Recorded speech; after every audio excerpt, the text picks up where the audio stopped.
저는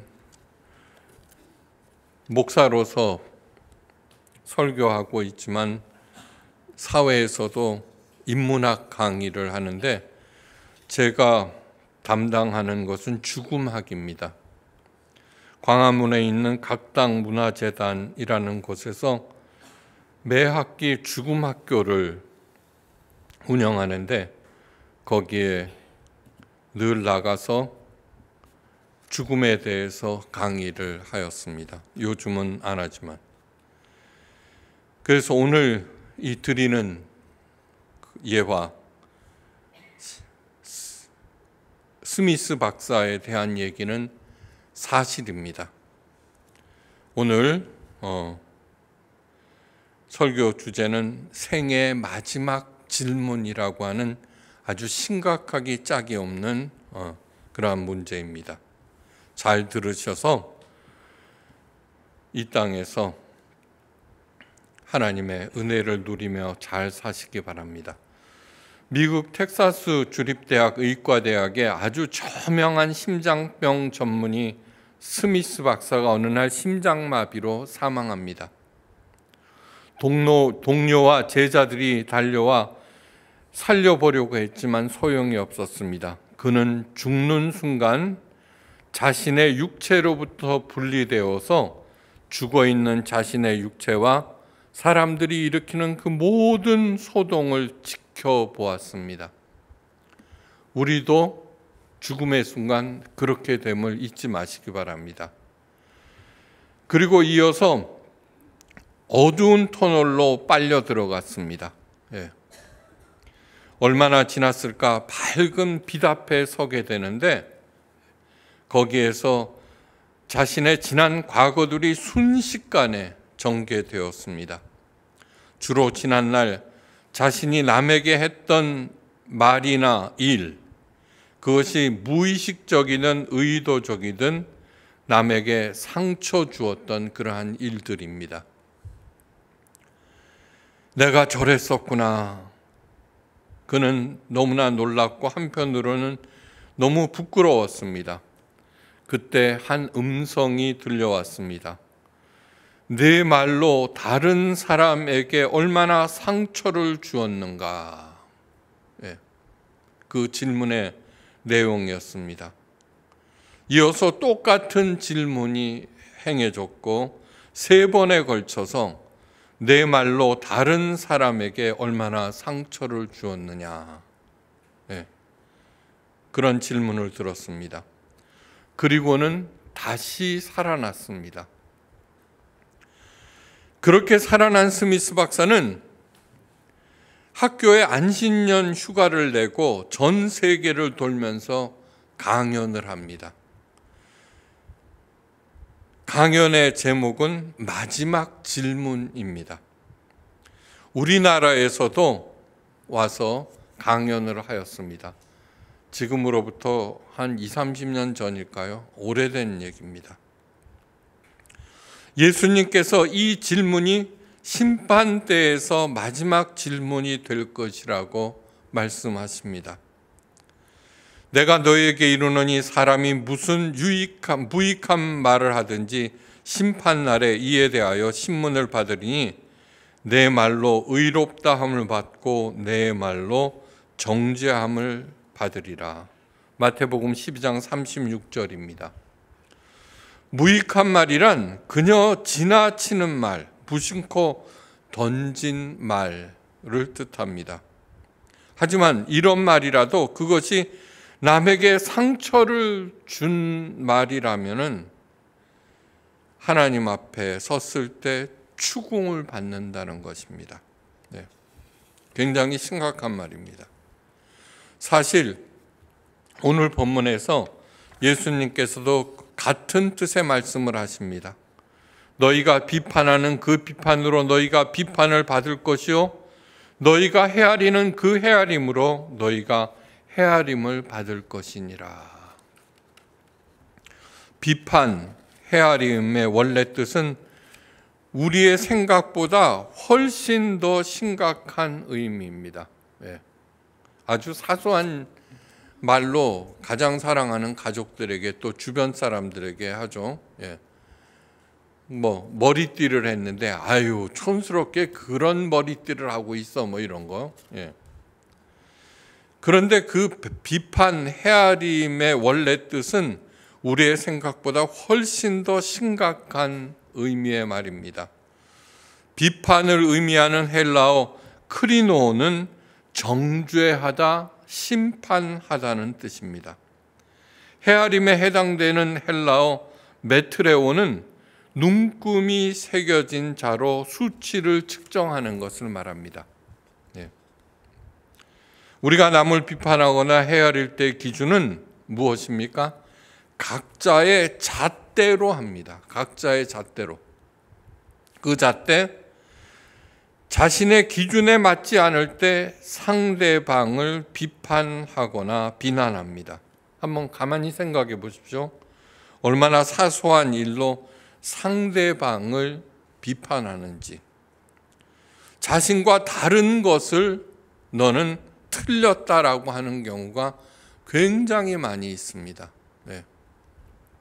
그러면서 자신의 비판이나 비난을 정당화하기 위해서 보편적인 그러한 이해를 들춰가면서 자기 말이 맞다고 거기에 덧붙입니다.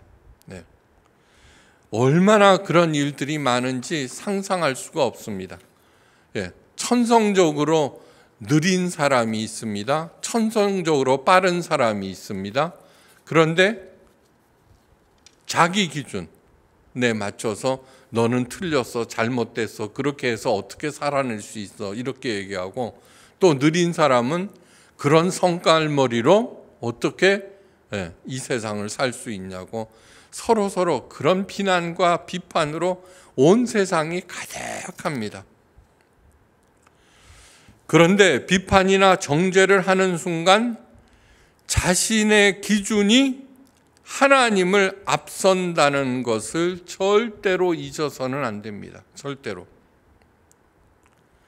자신의 기준으로 하나님 노릇하기, 이것이 바로 사탄이 노리는 것입니다. 에덴 동산에서 사탄이 이브에게 말합니다. 너희가 그것을 먹는 날에는 너희 눈이 밝아 하나님과 같이 되어 선악을 알 줄을 하나님께서 아심이니라. 창세기 3장 5절 말씀.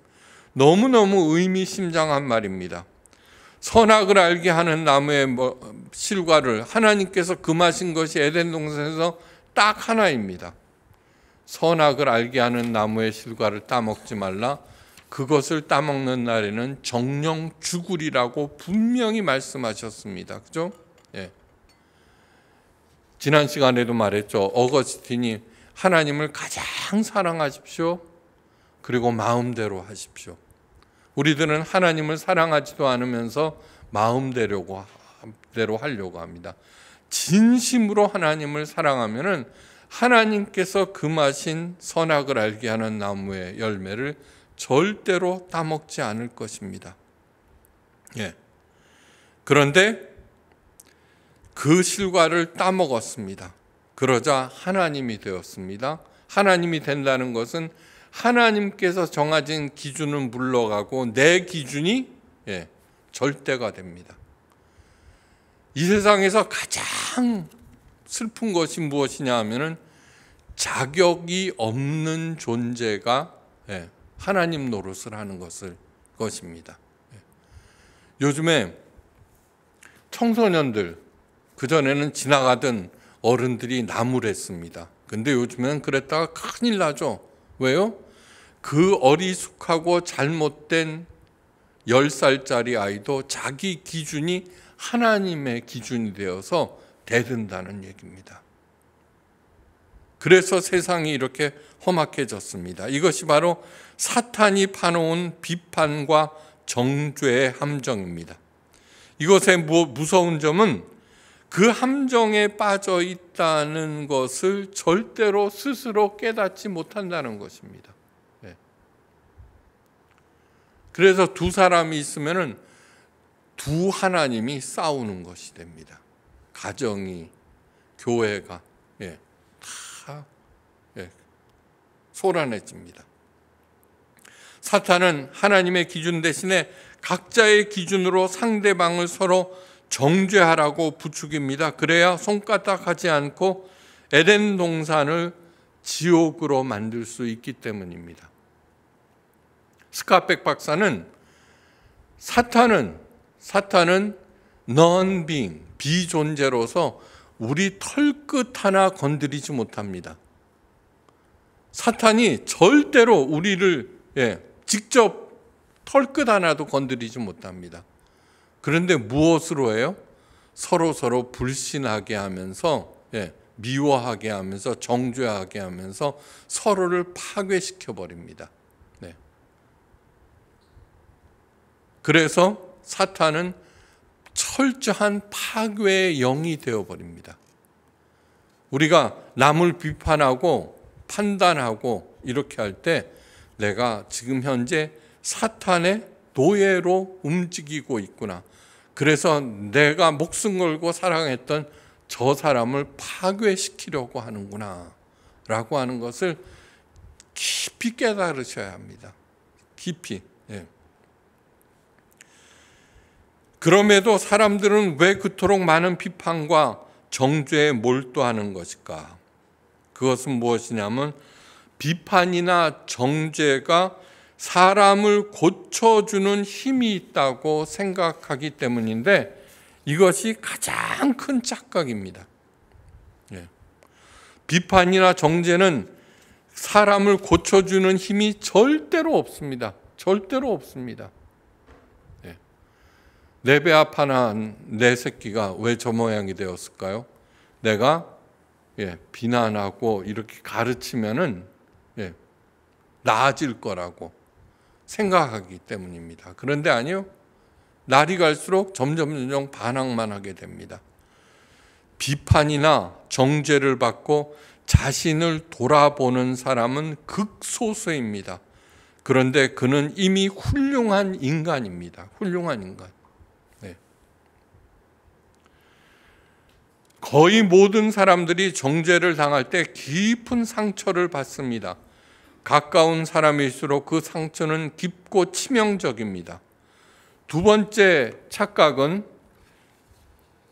비판이나 정죄하는 사람은 자신이 옳다고 스스로 믿고 있다는 것입니다. 그렇게 하죠, 그죠? 내 자신을 생각해 보십시오. 그런데 누구도 완전히 옳을 수는 없습니다. 마지막 무서운 점은 비판이나 정죄를 입으로 내뱉는 순간 그 사람은 자신의 기준에 갇혀버리고 만다는 것입니다. 딴 것을 보지 않습니다. 그러니까 똑같은 비난과 똑같은 잔소리를 계속하는 것입니다. 한번 생각해 보십시오. 왜 당신은 하나도 변하지 않아? 생각해 보면은 그 사람하고 산 그 기한 만큼 똑같은 얘기를 수도 없이 들었습니다. 왜냐하면은 그 비판하고 비난하는 그 사람이 자신의 기준에 갇혀 있기 때문입니다. 지금 머물러 있는 곳을 더욱 사랑하라는 좋은 책이 있습니다. 여기에는 마더 테레사의 사랑의 선교에 관한 이야기가 나옵니다. 서방 선진국에서 온 의료 선교팀의 눈에는 사랑의 선교의 활동이 너무나 비효율적으로 비춰졌습니다. 변변한 의료 장비도 없고 위생시설도 전문 인력도 없었습니다. 그들은 일하는 내내 끊임없이 비판하고 불평하고 가르치려고 들었습니다. 그러면 안 돼, 그러면 안 돼. 그러나 마더 테레사와 수녀들은 아무런 반응도 보이지 않았습니다. 표정의 변화도 없었습니다. 그저 미소를 지으며 묵묵히 해오던 대로 할 뿐입니다. 단 하나의 반응이 있었는데 그것은 가장 어린 수녀가 그들이 숙소로 돌아간 후 얼마 후에 던진 한마디. 지금쯤 그분들이 숙소에 도착했겠네요 였습니다. 마더 테레사는 수녀들에게 언제나 절대로 남을 비판하지 말 것과 비판을 받더라도 화를 내지 말 것을 가르치고 또 가르쳤습니다. 그렇게 하는 동안 마더 테레사는 점점 더 사려 깊은 훌륭한 인간으로, 그리고 예수님을 닮아갔습니다. 우리 예수님은 언제나 우리의 고착화된 생각을 무너뜨리려고 하셨습니다. 지금 늘 말씀드리죠. 마태복음 5장에서 8장까지 산상수훈은 예수님께서 친히 가르치신 첫 번째 수업 내용입니다. 이 내용을 잘 숙지하고 마음에 새긴다면은 12년 동안 벽면 참선에서 득도를 하였다, 그런 과정이 절대로 필요가 없습니다.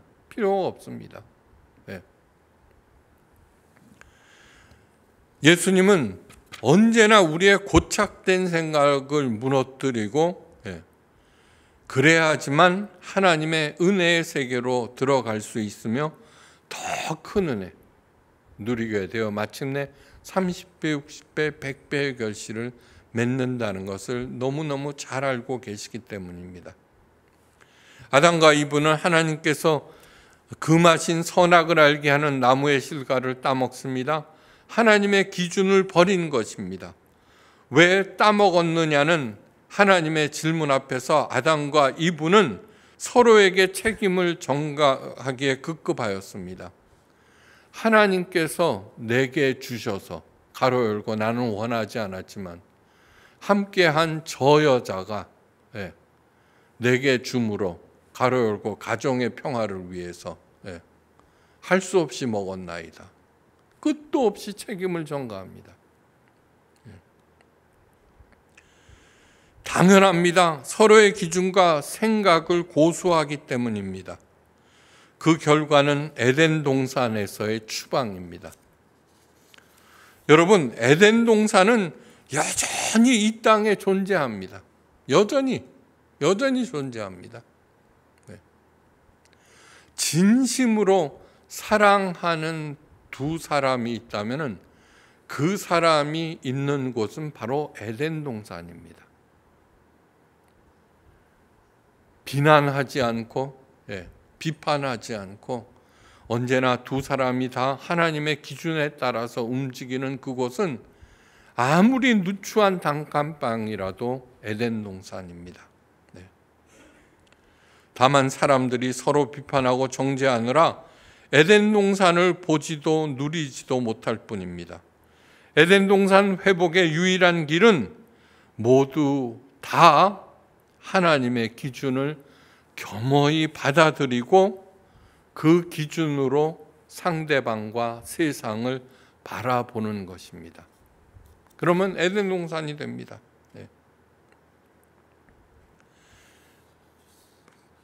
둘째로 산상수훈을 들으면서 잊지 말아야 하는 것, 제가 늘 강조하는 두 가지. 지금 벌써 몇 달째 똑같은 얘기를 반복하죠. 첫째, 예수님은 이 가르침을 통해서 포로된 우리들의 자유를 되찾게 하고 눈이 먼 우리가 다시 보게 되기를 원하십니다. 둘째, 각 가르침들은 단계별로 되어 있다는 것입니다. 그러므로 마태복음 5장 차근차근 읽으면서 그 단계를 따라가기만 하면은 반드시 나는 구원받은 복된 존재로 살아갑니다. 제일 먼저 한 말이 뭐예요? 모든 억압당하는 사람들은 복이 있다고 하셨습니다. 그 말씀을 가장 먼저 하셨습니다. 그 말을 믿는 사람들은 모든 저주와 컴플렉스를 털고 다시 시작할 수 있습니다. 이어서 아무리 하찮은 사람이라도 하나님의 자녀라면 세상의 빛이요 소금이라고 하셨습니다. 보잘것없더라도 그 말을 믿으면 빛과 소금으로 시작할 수 있습니다. 분노하는 것은 곧 살인이며 음욕을 목적으로 사람을 대하는 것은 곧 간음이라고 하셨습니다. 그러한 얘기들을 이렇게 들으면서 차근차근 하다가 맨 마지막 말씀이 바로 오늘 하신 말씀입니다. 뭐를 해야 할까? 비판하지 말라는 것입니다.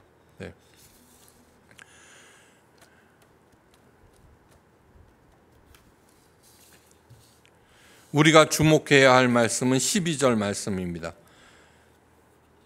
7장 12절. 그러므로 무엇이든지 남에게 대접을 받고자 하는 대로 너희도 남을 대접하라. 이것이 율법이요 선진이 아니라. 그러므로 라고 하는 것은 어떤 것을 결론 내릴 때 사용하는 부사입니다. 이 말씀이 산상수훈의 결론입니다. 뭐요? 무엇이든지 남에게 대접을 받고자 하는 대로 너희도 남을 대접하라. 이것이 율법이요 선지자니라. 내가 만약에 비난하고 비판하였습니까? 그러면 아무리 어린 자녀도 끝내는 나한테 대들게 되어 있고 등을 돌리게 되어 있다는 것입니다. AD 20년경 유대교의 위대한 랍비 힐렐이 남긴 유명한 일화가 있습니다. 한 이방인이 이런 제안을 하였습니다.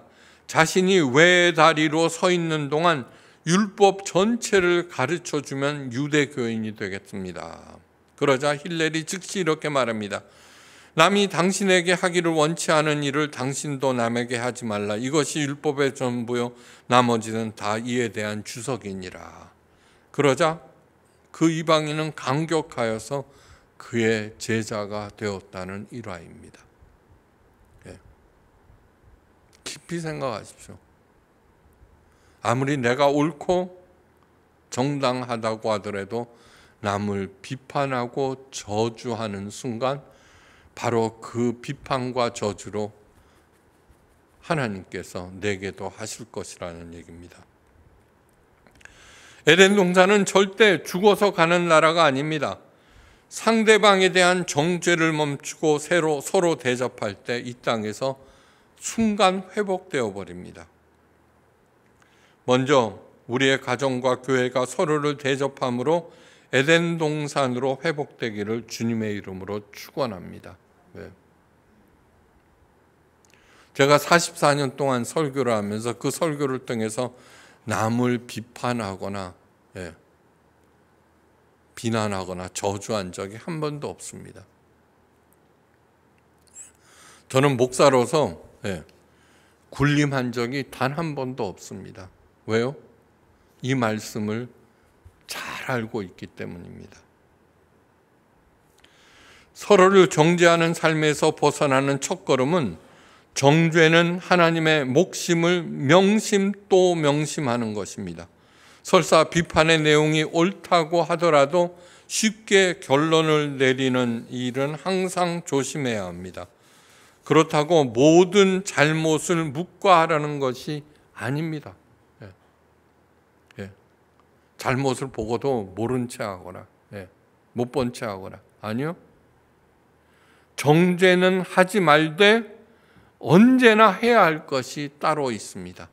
사도 바울이 당부합니다. 너희는 이 세대를 본받지 말고 오직 마음을 새롭게 함으로 변화를 받아 하나님의 선하시고 기뻐하시고 온전하신 뜻이 무엇인지 분별하도록 하라.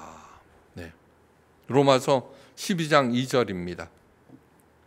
비판과 정죄가 난무하는 세태를 본받지 말라. 그렇게 하기로 합시다. 그리고서는 정죄와는 손을 끊기로 합니다. 이 결단은 인생의 중대 전환점이 될 것입니다. 가정의 절대 전환점이 될 것입니다. 마음을 새롭게 하는 출발점이 될 것입니다. 정죄와는 결별하고 대신해야 할 일이 뭐예요? 분별입니다. 분별. 그런데 분별하되 잘 하셔야 합니다. 잘하는 분별이 무엇일까요? 바로 하나님의 선하시고 기뻐하시고 온전하신 뜻이 무엇인지 깨닫는 것입니다.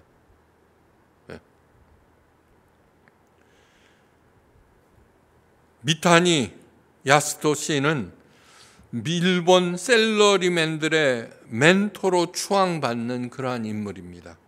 미타니 야스토. 그는 평범한 회사원이었습니다. 그런데 일본에서는 찾기 어려운 독실한 크리스찬이었습니다. 가네보 회사에 입사하여 성실하게 일한 그는 인사부장으로 승진했는데 그의 업무 중 하나가 신사참배를 주관하는 일도 있었습니다. 그것은 기독교 신앙에 위배되는 일이었기에 결국 그는 사표를 제출합니다. 하지만 그의 성실함을 잘 알고 있는 회사는 그 사표를 반려하고 유임시킵니다. 무려 45년간 재직하는 동안 숱한 어려움을 겪었지만 그때마다 하나님의 최우선의 신앙으로 이겨냈습니다. 늘 하나님의 선하신 뜻이 무엇일까 새기면서 그 선하신 뜻을 찾으면 손해가 나더라도 뚜벅뚜벅 갔습니다. 마침내 그는 가네보 회사의 회장 자리에 오릅니다. 그가 가네보 CEO가 된 후 회사는 일취월장하는데 그가 택한 가네보의 기업 정신은 섬김의 정신이었습니다. 예수님께서 내가 이 땅에 온 것은 섬김을 받으려 하는 것이 아니라 섬기려 하고 자기 목숨을 버려 섬기려 오셨다고 분명히 말씀하셨습니다. 바로 예수님의 가르침. 남에게 대접을 받고자 하는 대로 남을 대접하라는 말씀을 기업에 적용하여서 철저하게 실천해 나가자 엄청난 실적이 되고 세계적인 기업이 됩니다. 그의 뛰어난 경영 마인드와 전략, 리더십의 원천은 기독교 신앙이었습니다. 그는 가네보를 초인류 기업으로 키운 후 최고 전성기 때 다른 사람의 만류에도 불구하고 기꺼이 물러납니다. 왜냐하면 자신의 최고의 전성기를 하나님 나라 확장을 하는데 드리기로 결심한 것입니다. 그는 현재 부인과 함께 가정교회를 꾸리고 일본 열도를 열심히 다니면서 강연회를 통해서 하나님과의 권세와 영광을 드러내고 있습니다. 사도 바울이 고린도전서 13장 7절에서 분명하게 얘기합니다. 사랑은 모든 것을 참으며 모든 것을 믿으며 모든 것을 바라며 모든 것을 견디느니라. 진짜 사랑은 이런 것이다는 것입니다. 이 말씀은 우리 한 사람 한 사람 한 사람을 향하신 하나님의 선하신 뜻과 기뻐하시는 행동이 어떤 것인지 잘 드러내고 있습니다. 하나님, 우리 아버지는 죄와 허물로 가득한 우리를 참으십니다. 그러면서 한심하기 짝이 없는 우리를 굳게 믿으십니다. 죄는 분명히 무엇이 될 거야. 비난이나 위협이나 이런 것들이 교정하는 힘이 없다는 것을 하나님이 누구보다도 잘 알고 계시기 때문입니다. 성경의 시작은 뭐예요? 하나님의 자녀로 시작합니다. 중간에 예수님께서 고별설교를 통해서 우리를 친구로 부르십니다. 고별설교. 친구를 위하여 목숨을 버리는 자는 최고다. 요한계시록 21장은 무엇으로 끝나냐 하면은 우리는 그리스도의 신부라고 표현합니다. 자녀, 목숨을 위하여 버리는 친구, 그 다음에 신부. 이 세 가지 개념은 가장 사랑하는 존재에 대한 둘도 없는 표현들입니다. 자녀임에도 매일매일 안겨드리는 수치심과 근심을 떠안으시면서 하나님은 사랑으로 견뎌내십니다. 언젠가는 우리 모두가 하나님의 마음을 알고 반드시 좋아지리라는 소망을 절대로 버리지 않으십니다. 그 사랑을 진심으로 깨달아 아시고 그 사랑으로 살다가 마지막 질문에서 우리들은 기꺼이 그런 적이 없습니다. 하나님이라고 자신 있게 대답할 수 있는 저와 여러분 되시기를 주의 이름으로 축원합니다. 기도하십니다. 하나님 아버지, 너무너무 감사합니다. 수많은 종교에서 고행과 수행을 통하여서 득도하려고 하지만 예수님께서는 가장 쉬운 말로 우리들의 가르쳐 주십니다. 어떠한 경우에도 사소한 것으로 남을 비판하거나 비난하지 않도록 저희의 심령을 돌봐 주시옵고, 그렇게 마음이 꼬여 나갈 때 얼른 성령 감화를 통하여 풀어주시고, 그리하여서 남을 잘 대접하여 나 또한 존경받는 하나님의 자녀들이 되게 하옵소서. 그리하여 내가 서 있는 그곳은 아무리 험한 곳이라도 에덴 동산이 되게 하시고, 주변 사람들도 나로 인하여서 더불어 행복해지는 존경받는 리더들이 되게 하옵소서. 이제는 성부, 성자, 성령 삼위일체 하나님의 그 크신 은혜와 사랑과 은사와 능력 언제나 좋은 대로 인도하시고 풍성하게 공급하심이 예수님의 가르침대로 열심히 살아 남들에게 은혜를 끼치고 존경받는 하나님의 귀한 자녀들에게, 또 그 가정과 하시는 일들과 무엇보다도 포에마 예수교회 위에 지금부터 영원까지 함께 계시옵기를 간절히 기도하옵고 축원드리옵나이다. 아멘.